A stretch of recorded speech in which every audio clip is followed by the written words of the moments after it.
Good evening, everybody. Welcome to Skull for Days. It is great to have you with me. Who called the Minnesota Vikings being 4-0? Not me, and that's all right. I am happy to say that my faith wavered. I figured we hoped to be 2-2. We'd be ecstatic if we were 3-1. Well, at 4-0, we're off the charts. Ridiculous first 28 minutes yesterday. Absolutely dominating and mollywhopping the Packers. Then Sam Darnold decided to throw a hospital ball to Brandon Powell. And why Kevin O'Connell called a pass play on that third one anyways beyond me.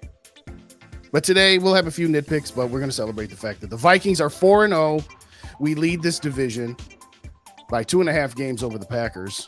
We'll see about the Lions facing Seattle tonight, but I'm running out of things to say about this team. And one thing I will say right off the bat is sometimes you learn more in failure than you do success. Well, the Vikings got the best of both worlds.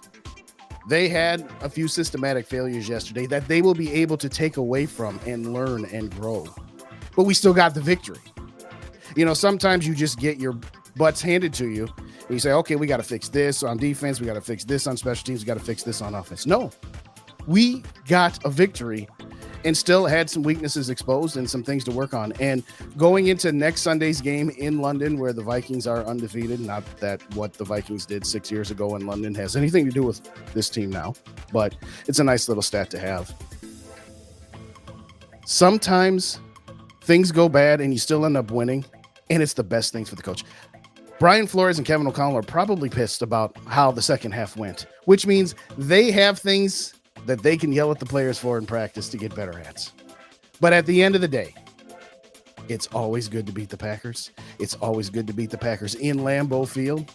Maybe somebody said we should rename it Sambo Field. I don't know about all that. You know, they did the Burrowhead thing because they won there once and they haven't won there since, at least not when it mattered. But I'm running out of things to say. It was crazy at the location that I was at yesterday. Got there early by normal standards, but for Packers week was later standards. And yeah, I heard about it. But at the end of it, it was so loud in there. It was crazy. That first half was party time. Second half, oh boy.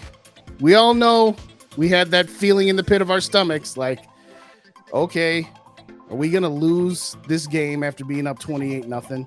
Well, you're not going to lose. Well, we came back from 33-0 a couple years ago. So, but it feels great. And it feels great walking into work where one of my fellow coworkers who's a Packers fan says, not today. Just don't even talk to me. You can rib me tomorrow. I said, okay. I'm going to be just as hot tomorrow as I would have been today. If you think give me an extra 24 hours, going to let me cool off a little bit because, well, that's how we roll. Would have done the same thing to me if the results had been different. Boy, if we had lost that, he would have been insufferable today. But Vikings are 4-0.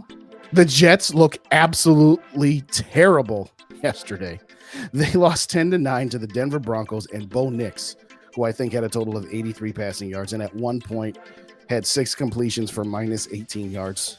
The Jets, they don't have it going. This whole Aaron Rodgers experiment is blowing up in their face, and I'm here for it. So yesterday, we beat the Packers. We've got a game this Sunday against a former Packer, Hall of Famer, going into the bye week. If we get to this bye week 5-0, holy cow. Let's get to some comments. Let's get some shout outs to everybody in the building. What's going on? G Mac first in the house tonight. What's going on, Greg? Good to see you. Thanks kindly for joining me. We got Skull for Life Barber in the building. What's going on, Skull for Life? Good to see you. Let's see. On paper, toughest part of our schedule is over other than Detroit. That is a very good point. We'll talk about that here tonight as well. This was supposed to be the part of the schedule where we just survive. We were hoping to get to the bye 2-3, 3-2, and maybe after 7 games be 500.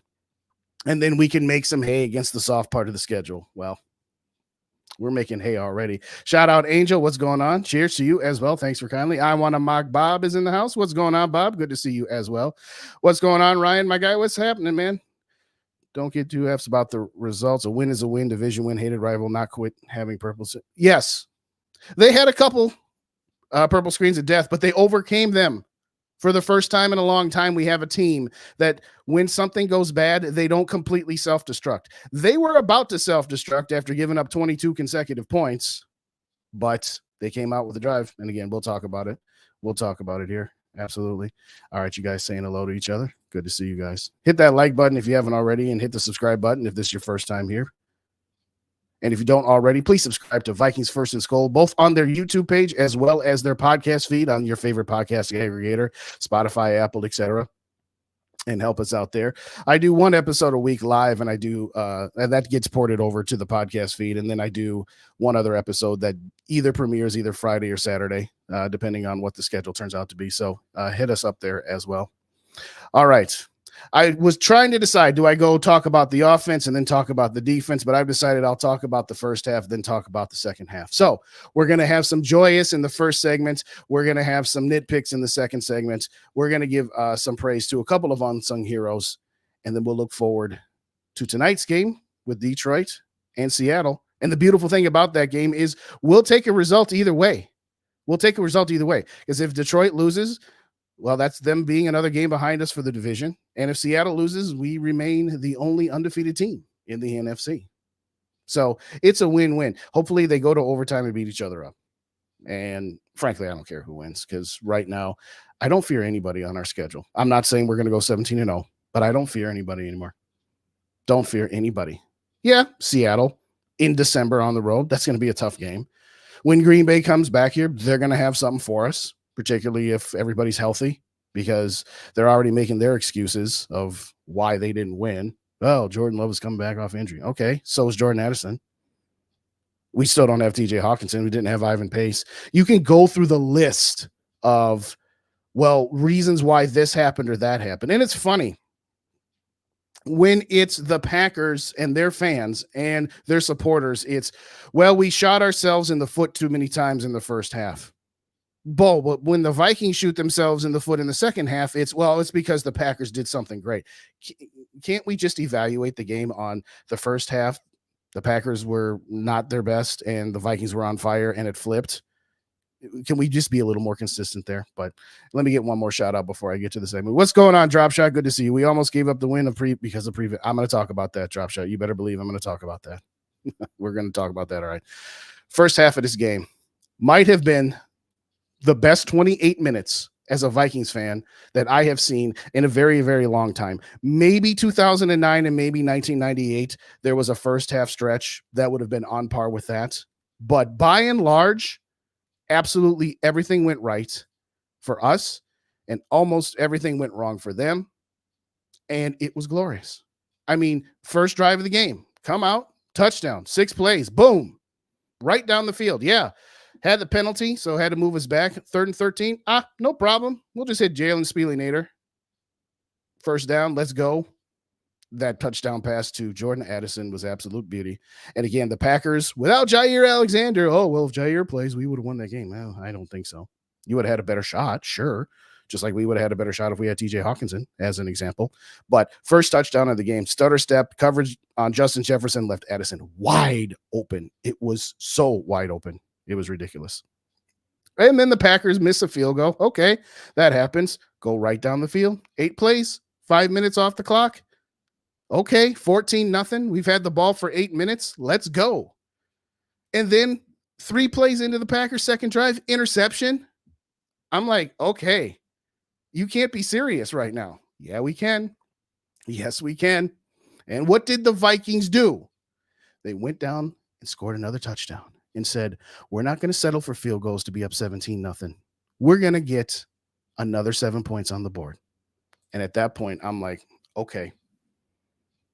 Not only are we going to win this game, not only are we going to win this division, but we have a legit opportunity to come out of the NFC. But we all know that it's never that simple, especially with the Vikings. And lo and behold, on the next Packer drive, they miss a field goal. I'm like, okay, everything is coming up Yahtzee. Is this real life? Well, then the Vikings go 3-0. Okay, no big deal. But get another interception. Excuse me, we turned them over on downs after that one. I beg your pardon. Turn them over on downs. Didn't get the interception.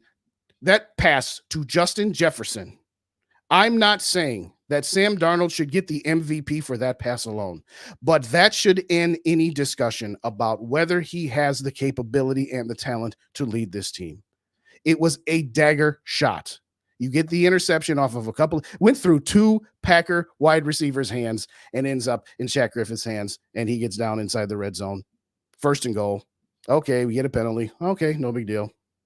That pass to Justin Jefferson and that catch, it hits him square in his chest plate, and he one-hands it and then shoves the Packer DB and says, "Get off me." Then does an elongated gritty, 28-0. And I'm like, okay.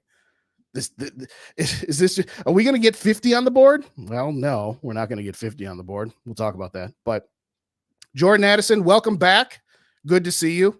First touchdown, then getting a rushing touchdown too. It's unfortunate that Aaron Jones didn't get to do a Lambeau leap during the game, but at the end of the day, the Vikings won the game. And one of my nitpicks for O'Connell is going to be, hey, I know you wanted to get your guy a touchdown, but I think you kind of forced it a little bit there. But first 28 minutes could not have gone any better.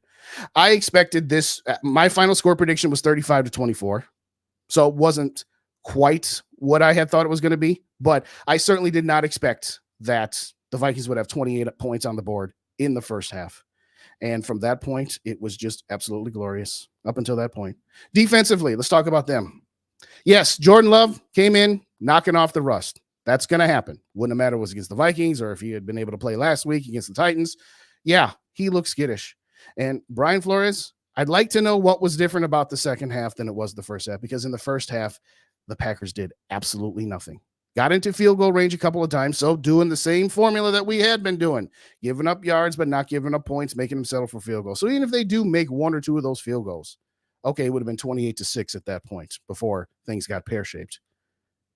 I'm running out of superlatives to say how good this defense is. Now, again, gave up a lot in the second half. Again, we'll talk about that later. But honestly, Blake Cashman, that is the signing of the offseason. Of course, next week, maybe Andrew Van Ginkel will do something again like he did in week one, and we'll change it to say that that is the signing of the offseason. But at this point, there should be no criticisms of Kwesi Adofo-Mensah moving forward. I'm not saying that that lets him off the hook for his first couple of drafts, particularly his first one. We talk about Lewis Seen and Andrew Booth Jr., which was a mitigated disaster.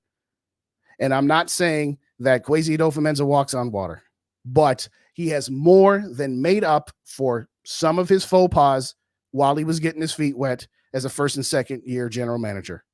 This offseason, there is no team, no general manager that has done as well as Kwesi Adofo-Mensah. Blake Cashman was ridiculous. I'm going to talk about Byron Murphy Jr. I was ready to say, why is this guy here? And then he makes two great plays in the second half. But the names are all the same. Harrison Phillips, a couple of solo tackles and a quarterback hit. Jonathan Grenard, 5 tackles, 4 of them solo, quarterback hit. Only got 1 sack yesterday. So part of that is, the Packers adjusted, and we got to give some credit to them too. I mean, Matt LaFleur is a good head coach. He can't get out of his own way when it's trying to pick out a defensive coordinator, but Patrick Jones gets the sack yesterday. Gruger Hill, another reception. The names keep on churning. I said it last week. They run 18 deep. Again, 2 weeks without Ivan Pace, who was our big pickup last year as an undrafted rookie free agent signing. We haven't missed a beat. Sans the second half coverage and playing a little bit soft. By the way, have you heard Stephon Gilmore's name? I haven't. You want to know why? Because they're not throwing at him.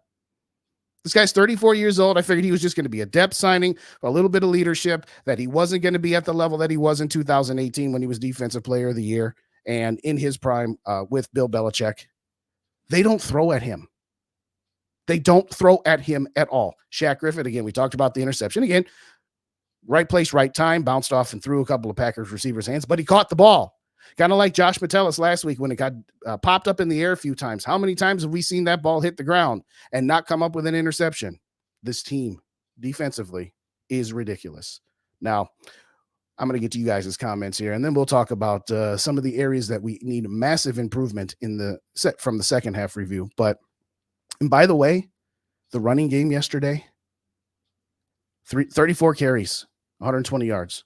Sam Darnold passed the ball 28 times. So again, Kevin O'Connell has figured out that he needs to rely more on his run game. I'm still waiting for that big 8-catch, 130 yards, 2 touchdowns from Justin Jefferson. It hasn't happened yet. Yeah, he was the leading receiver with 6 catches, but his longest was 27. Jordan Addison, his longest was 29, I believe, the touchdown. So 3 for 72 for him. But they're spreading the ball around. And one of these days, they'll keep spreading the ball around enough, and the offense will just completely ignite. One thing we cannot keep doing is having these long drags of a quarter or a quarter and a half where we're not scoring. Now, having said that, what did I say? One of the biggest keys offensively was going to be time of possession. Yesterday, they won the time of possession 32-28, and that somewhat got evened out by the end of the game because of how the game flow went, because the Packers at one point had ran 20 more plays than the Vikings, but it didn't matter. It did not matter. They couldn't get into the end zone until the fourth quarter, sans the faux pas at the end of the first half with the punt. We'll talk about that here shortly, but I'm running out of great things to say about this defense. And if this offense can just put it together consistently, yes, they can be more than just a playoff team that maybe gets one win in the wild card. Yes, they are legit NFC contenders. And it's not simply by the fact that they're one of 2 undefeated teams left. It is by the fact that you are 4-0 and you have beaten the 49ers, who were in the Super Bowl. You beat the Houston Texans, who were in the divisional round last year, and you've beaten the Green Bay Packers on the road, who also were in the divisional round of the playoffs last year. I don't care that their quarterback was coming back from injury. It doesn't matter. You play who you play when you play them. You can't change anything about that. And they have beaten 3 of the top 8 teams going into the season by any NFL power ranking metrics that you can find going into the season. They've beaten 3 of the top 8 teams. The Vikings are a good team. They're a very good team. Not ready yet to say that they're a great team. I'm not jumping on that they're the best team in the NFL right now. I would still take Kansas City on a neutral field over them. I think we're even with Seattle. And again, we'll find out more about them pending the results of the Monday Night Football game against Detroit. But yeah, they're a top 5 team. Great teams don't get up 28-0 and have to hold on for a victory. Did they eventually stop the bleeding? Yes. But great teams don't let it get to the way it did. But they're still a very, very good team. I said this year was going to be hey, we'll just see what happens, and next year is when the window's open. No, the window's open now. I'm not saying right now that they're going to win the Super Bowl this year. I'm not saying that. What I'm saying is they will be in contention for it, though. Absolutely, they will. That first half, 28 points in 28 minutes. Put it in the comment section. If you're listening on the podcast feed, come back here and leave me a comment. Purple and Gold for Days on YouTube. Can you think of a better 28-minute stretch in your lifetime? Again, I'm sure there's some in 98. I will say the first half against the Packers on Monday Night Football, granted they only scored 24 points that night, but that was, Randy Moss's coming out party. That's in the conversation. That's definitely in the conversation. The 50-point game against the Jaguars in 98, but they put up most of their points in the second half. So no, leave me a comment. Put it in the comment section here. Is there a first 28 minutes in your lifetime better than what we saw yesterday in Lambeau Field of all places? All right. Shout out, Greg. You're not trying to talk common sense to Packer fans. Like, no, that is beyond my capabilities as a human being.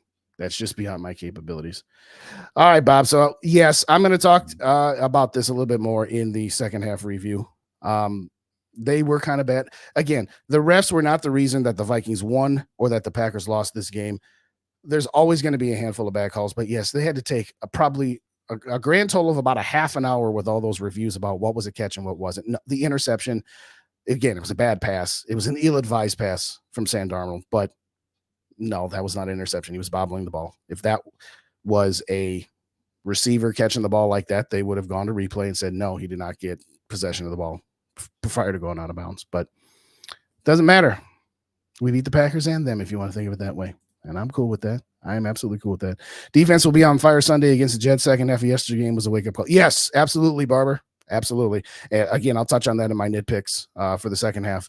But that's going back to what I was saying in the opening salvo is O'Connell, he was pissed on the sidelines. There was a couple of times where you could see the camera shots that he was not happy that they couldn't get anything done offensively and that lead was dwindling. And Flores had to be fuming in that fourth quarter. But yes, absolutely opportunities to learn and think that they can improve on. I like this getting out ahead and not letting out the gas. Yes and no. I would have preferred he ran the football on that 3rd and 1. Absolutely would have preferred he ran the football on 3rd and 1. We'll talk about that here shortly, though. Jefferson meant Moolah Ram in the Temple of Doom when he ripped the ball out of the defender's hands. Might as well have been their hearts. Moolah Ram. There is a reference, Ryan. That's that's comment of the night, Ryan, so far. That is comment of the night. Kalima Shakti Day. Anyway, what's going on, George? Thanks for joining. Appreciate you. Skull to you as well. What's going on, Caesar? Lesson that needs to be learned. Don't take your foot off the gas. I'm going to talk about that in my nitpicks because there's a line between taking your foot off the gas and being too aggressive. And I think he didn't straddle the line yesterday. But by and large, what I will say about that is this. I'll say that again. I'll say it again in the second segment. But I would rather a coach be too aggressive than too conservative when you have such a big lead. If that was Mike Zimmer, there wouldn't have been a pass thrown in the second half. It would have been run, punt, run, punt. So, but I get your point, Caesar, and I'm going to address it here in a little bit. What's going on, Darian? Good to see you. We're going to beat the heck out of the Jets. I hope so. I would love it to be noon on Sunday. We already got a victory in the bag, and it's making Aaron Rodgers consider retirement after the season. I absolutely would. Okay, first 28 minutes down, next 32 minutes to go. You have the ball. You're up 28-0. Your defense has given you every opportunity to crush and step on their throats. You got the ball 3rd and 1. Why are you passing, KOC? That's my first nitpick because that's what started the chain reaction to this game being a lot closer than it was. I don't mind aggressiveness, but you have to understand if you do not complete this pass, the clock stops. You're going to punch. You're going to give them a chance to get the ball back and have an opportunity to get some points on the board. Run the ball, and if you don't get it, you at least force them to take a timeout or run more clock. Minimize your risk. Now, yes, had that pass been completed, we would have all said, great play call by KOC, way to stay aggressive, put your boots on the throat. They were all expecting a run, and you came out there with a pass, and you caught them off guard. So, as fans, we kind of can't play it both ways. But what I will say is you need to know when to say, hey, it's 3rd and 1. I have an opportunity to get a first down or I have an opportunity to milk clock. And Sam Darnold, stop throwing hospital balls. You laid Brandon Powell out to dry. And then he wasn't available after the Vikings defense picked you up. See, they punted the ball. The Vikings defense forced the Packers to go 3 and out, and the Vikings are going to get the ball back. Okay, no harm, no foul. Your defense picked you up. Jalen Naylor. You had a great catch on that first drive, a couple of great catches throughout the game. You're doing exactly what you need to do as a 3rd wide receiver. But when you are looking into the sun and you lose the ball, get the heck up out of the way. Get out of the way. What are you thinking? I don't know. I get it. Heat of the moment. Probably not in the position that you're used to being in. You're the backup punt returner. You're not expecting to be in there because, again, the punt returner is the 4th wide receiver. But having said that, that is what started the chain reaction. I don't know what Matt LaFleur was so pissed off about because if you call timeout, even if the referee doesn't see it for 5 seconds, you can go up to him and say, hey, I called this timeout 5 seconds ago. Can you please look at it and make sure that you give us the 5 seconds back? I don't know why he got so exonerated and pissed off about the referees not catching that he called timeout a few seconds earlier. But I thought for a second we might get out of Dodge without giving up a touchdown because the Packers self-destructed. Well, they got a touchdown on the next play. Okay, game on. It's a little worried going into the half. You give up momentum at the end of the first half by giving up those 7 points. And the Packers were coming out of the half with the ball. Oh, what happened? Oh, yeah. The Vikings decided, yeah, okay, 3 and out. No big deal. 3rd quarter was massively boring, not just from the standpoint that neither team scored, but it was kind of a snooze fest, both offensively and defensively. But we'll take it, being as fact that, well, the Packers didn't score any points either. Okay, then we get to the 4th quarter. After the Vikings have gone interception, punt, fumble, we finally get that one drive. 7 plays, 55 yards, couple of completions to Justin Jefferson. Sam Darnold said, all right, enough's enough. We let little brother get close enough to us. It's now 28-22. The Vikings defense did get a stop on downs because the Packers were afraid to even send their field goal kicker out back when it was 28-7 before they went on their long touchdown drive of 89 yards. I don't know that fumble on that blitz. I don't know if it was corner blitz or a safety blitz. I put that more on Sam Darnold than I do the offensive line because it was supposed to be a hot route. You could see right off the bat, okay, two of the receivers immediately turned and looked at Sam and said, all right, yeah, it's a hot route. Sam Darnold is good for one or two bonehead plays a game. Now, again, safety blitz, sometimes you don't recognize it. Okay, that happens. That pass to Aaron Jones, why? Why, Sam Darnold? Why? You are having a great game. You are having a great season. And at the end of it, part of that I got to put on Kevin O'Connell too. If in the course of a game, certain players get the touchdowns, great. And if they happen to be former players in the first game back in the old stadium, fine. But don't force the ball for the sake of forcing the ball. I said this in my preview episode, and again, that was on podcast only. So if you're not already subscribed to Vikings First and Skol on their podcast feed, please do so.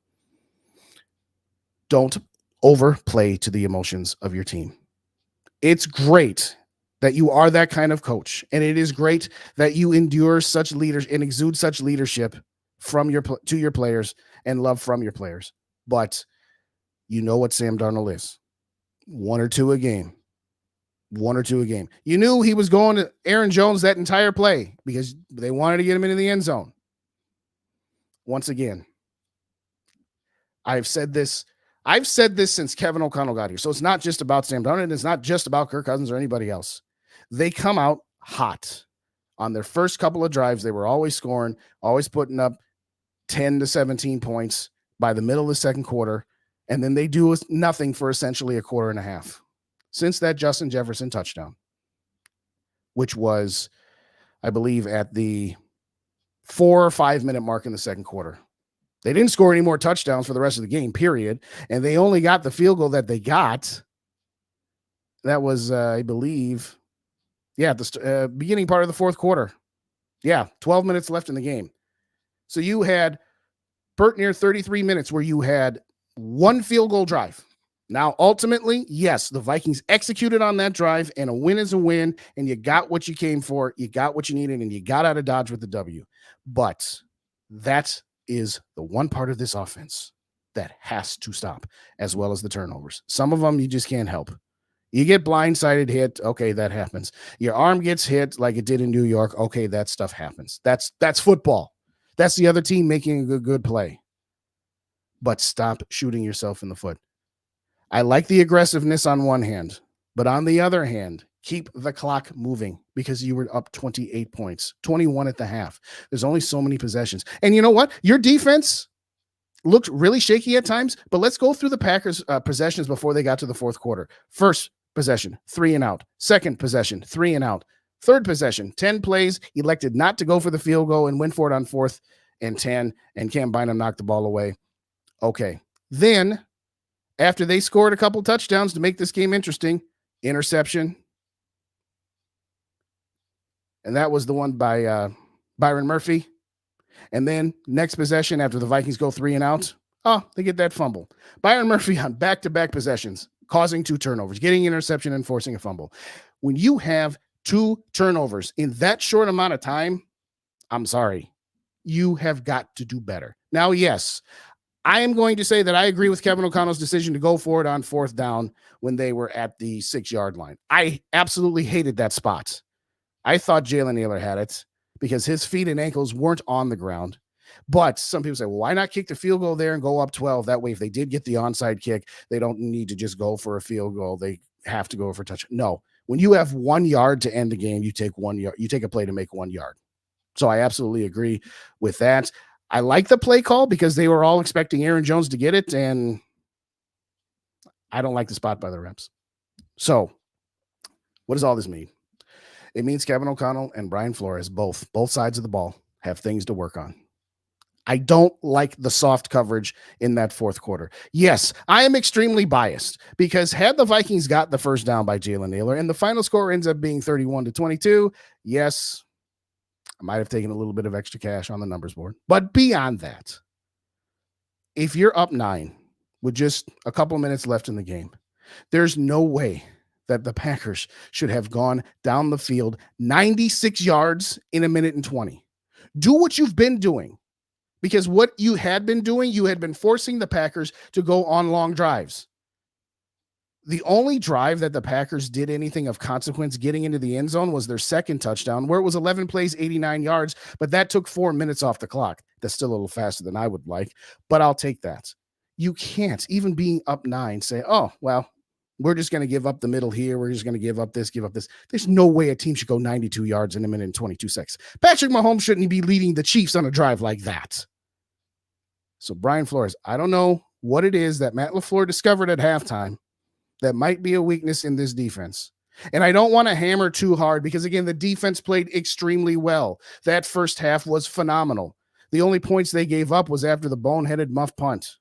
So I'm not trying to be too nitpicky here, but that's what happens when you have unsuspected success and you're 4-0. It's like, all right, we didn't expect any of this. We thought, hey, 3-1, 2-2. Well, we're getting greedy now. Brian Flores, get back into the laboratory and get back to where you're getting 5 sacks a game, if you could, please. But for right now, anyway, I'm just going to say it like this. We got out of Dodge. We survived. It was a lot closer than it needed to be, a lot closer than I would have wanted it to be. But we got one more game until our bye week against the Jets. We got a little something for our old friend Aaron Rodgers. So go to bed early Saturday night, get that coffee, get ready for an 8:30 Central game time because it's going to be a blast. But for right now, I'm going to get to my unsung heroes after I get through these comments here, and then we'll get up out of here, and then we'll get on over to Vikings First and Skol for the Real 4-0 show. But take it for what it was. This is a game that Vikings teams in the past, regardless of who the coach was, whether it was Denny Green or Mike Tice, Brad Childress, Leslie Frazier, Mike Zimmer, all 5 of those coaches were guilty of the same thing, where this is a game where they easily would have lost. Yeah, a little too close for comfort, but at the end, yeah, when you're up 9 with 2 minutes left, you really would have had to screw it up. You knew that they were probably going to at least get a field goal and then go for the onside. You can't make it that easy for them. But hey, we won the game, and that's all that matters. That's all that matters.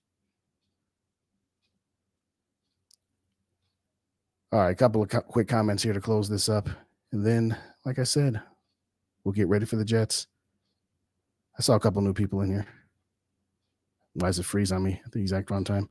Well, let me get to this one. My focus is more on the defense play. Way too much prevent early in the second half and gave up. Absolutely. Absolutely, Caesar. Way too early. Just play the way you had been playing and make them chew up clock. Like I said, the drives that they had where they had missed field goals, the first touchdown drive in the second half, they took a long time, and they had to matriculate the ball down the field, which is what you have been doing defensively up until this point anyway. I don't know why they went into such a soft coverage there. I agree with you, Bob. They had absolutely no pass rush in the second half. I think Jordan Love, when he got hit and he kind of, shook his knee a little bit, I think that was him knocking the rust off and saying, you know what, I just got to go out here and play. I think he was playing scared up until that point, until he took the hit. But yeah, bring the pressure. I said that in the pregame. If you get beat deep once, okay, but you can't just sit back there and let a guy like Jordan Love pick you apart, and not with a coach like Matt LaFleur who knows how to chew up the middle parts of the field. But we got out of there. Shout out, Gary. What's going on? Skull to you. Tinfoil, what's going on? That muff punt was a turning point. Oh, absolutely it was. That was about to be a 50 burger before that happened. No, it absolutely would. Shout out to Tony. What's going on? Hit the like button. Yes, please do. Thank you very much. Skulltron Julio, what's going on, my guy? Let's go. Sam Darnold. Glad to catch you. Glad you're here, man. Glad you're here. Show them some Donna show to see if they were going to even try. Well, there's something to be said there. There is something to be said there. Shout out Gary, though. I like this. The Packers are 0-2 with Jordan Love. I mean, they did play 2 better teams when Jordan Love played. I mean, if Jordan Love hadn't gotten hurt against Philadelphia, they still would have beaten Tennessee and Indianapolis. Those 2 teams are garbage. I can't wait to play those guys. That should be 2 more wins for us. But facts are facts, Gary. You are correct. You are correct. All right, unsung hero. I think, and I'm not trying to jinx us, ladies and gentlemen. I am not trying to jinx us. But I think we finally have solved our kicker dilemma. Finally have solved our kicker dilemma. 6 for 6 on field goals this year. 14 of 14 on extra points. And for once, we don't have to hold our collective breath when the Vikings are lining up for a kick. Now, if he misses one in New York, I will not mention him for the rest of the season because I probably just put the hex on it. But having said all that, jokes aside, we finally have a kicker where we don't have to freak out every time. Will Reichert. Big Leg Bill, as some call him. Wapham Will. I don't know. I'm just making it up as I go along here. But having said that, he's the guy. Every time the Vikings have gotten close, again, we had it in San Francisco, against San Francisco, and yesterday against Green Bay. The Vikings needed to go on a drive to stop the bleeding. Drive stalls out, bring out the kicker, taking a 6-point lead to a 9-point lead. Unsung hero, Will Reichard. Thank you for, and by the way, all of his extra points right down the middle. So it's not like we're concerned, not like it's veering off to the left or the right, like, uh-oh. Finally, good to see another team have kicking issues instead of us. This is what is funny, at least from a Vikings fan's perspective from 1 week. The Packers and their fans and their media guys, their talking heads, their content creators. We should have kept Greg Joseph. Really? It's that bad? Well, yeah, we saw how bad it was. Again, misses 2 in the first half, and they went for it on 4th and 10 and elected not to kick a 48-yard field goal because they had already said, hey, we don't trust this guy anymore. After they scored their third touchdown to make it 28-20, they went for 2.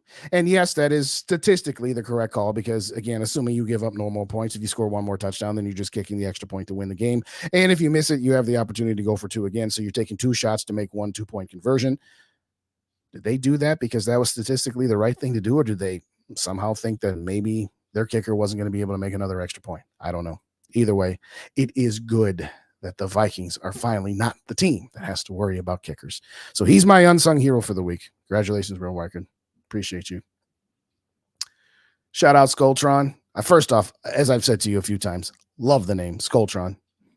Take on the greatest 80s cartoon of all time, Voltron of Lions. But I digress. Skull tie. Yeah, I take that to you being a Julio. Put it in the comments. You Alabama fan. What a game that was.